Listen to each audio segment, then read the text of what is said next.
You want to get to the Father, you want to be with me, you want to dwell with me, you better come to me and accept me as I am. But the Jesus of the New Testament, who's the Christ of history, is not a Muslim prophet. His name is not Isa ibn Maryam. He did not announce the coming of Ahmed, because the Quran says in chapter 61 verse 6 that the good news of Jesus is that he announced the coming of a messenger after him named Ahmed. So if you ask the Muslim, what is the gospel of Christ? Oh, he predicted the coming of Muhammad. And remember when Jesus, son of Mary, said, O children of Israel, I'm truly Allah's messenger to you, confirming the Torah which came before me, and giving good news of a messenger after me whose name will be Ahmed. That's the good news of Islam. He prepared you for Muhammad. That's not the Jesus of history. The Jesus of history claims to be the very God in such a way that even the Quran acknowledges no man can claim the titles he claimed. When I said that one of the names of Allah is the truth, Al-Haq, and He is the life. And He's also the first and the last. Well, if you go to chapter 22, verse 6 to 7, there you're going to see the names of Allah pretty much plagiarized from what Jesus said prior to the Quran. You'd think, if I didn't tell you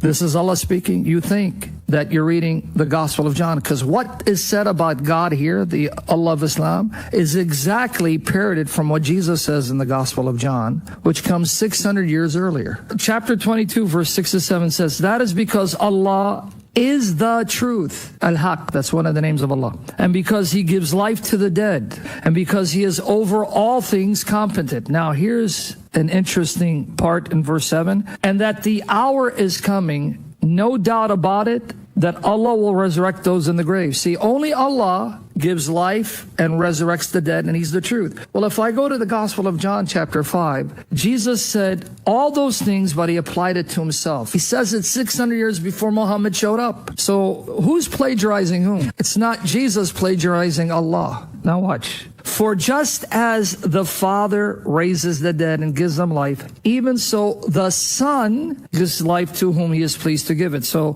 Father and Son both give life. But in 25, if you watch verse 25, verily, truly I tell you, an hour is coming and has now come when the dead will hear the voice of the Son of God, not Allah.